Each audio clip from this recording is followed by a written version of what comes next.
எல்லாருக்கும் வணக்கங்க. 10 நாளாக உடம்பு சரியில்லை. எனக்கு காய்ச்சல் வந்து ஹாஸ்பிட்டல் போய் ஊசி போட்டு ட்ரிப்பு போட்டு கடைசியில் காய்ச்சல் குளிர் விட்டுருச்சு, டைஃபாய்டு. அதுக்கப்புறம் பார்த்திங்கன்னா இருமல் ஆரம்பிச்சிருச்சு. இருமல் வந்து பயங்கரமான இருமல்னால் சாதாரண இருமல் இல்லை, பயங்கரமான இருமல். படுத்தே கிடக்கிறேன். லீவ் போட்டு 2 நாளாக வீட்லேயே படுத்தே கிடக்கிறேன். பிள்ளைங்களும் வந்து என்னோடய படுத்து கிடக்குறாங்க. நான் படுத்து கிடக்குறேன்னு சொல்லிட்டு இவங்களும் படுத்து கிடக்குறாங்க.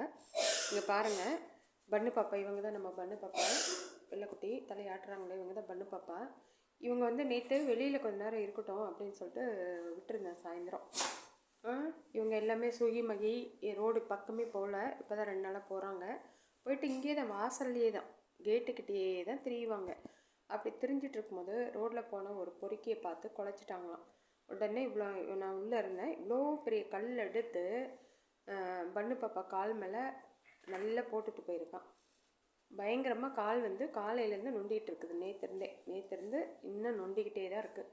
காலை வந்து முட்டிவே உடச்சிட்டு போயிருக்கான். அவனெல்லாம் என்ன தான் சொல்கிறது.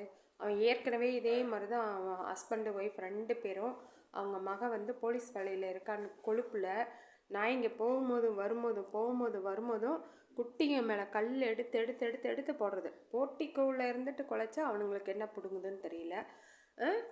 வெளியில் இருந்துட்டு உள்ளே போர்ட்டிக்கோவில் காலையில் இருந்து பார்த்தா ஒரு கட்டடம் கட்டுற அளவுக்கு கல்லுங்க கிடக்கும். அவ்வளோ கல் பொறுக்கி அடிச்சுட்டு போகிறது. இவனுங்க பொழுதுனிக்கே திரிஞ்சிட்டே இருப்பாங்க. திருடுறதுக்குன்னே திரியிறது. அதை திருடுற கம்யூனிட்டி அது. திருடுறதுக்குன்னே திரியிறது. விடிய ஹஸ்பண்ட் ஒய்ஃபு மாற்றி எங்கெங்கே என்னென்ன இருக்கோ அப்படியே சொல்லட்டிட்டு போயிடுவாங்க. இது வந்து இதுங்க வந்து குலைக்கிறதுனால டிஸ்டர்பன்ஸாக இருக்குன்னு சொல்லி போட்டு கல்லில் அடிச்சுட்டு போயிட்டான். ஏற்கனவே அவன் வந்து இந்த மாதிரி அடித்ததுனால தான் அவனுக்கு வயிற்றில் வந்து கடவுள் மிகப்பெரிய வியாதியை கொடுத்து கட்டியை கொடுத்து ஆப்ரேஷன் பண்ணி 6 மாதம் 6 மாதம் இந்த பொறுக்கி பையன் வீட்டை விட்டு வெளியில் வராமல் இருந்தான். செத்துட்டான்னு நினச்சேன். நான் சந்தோஷப்பட்டேன். அப்புறம் பார்த்தா 6 மாதம் கழித்து வெளியில்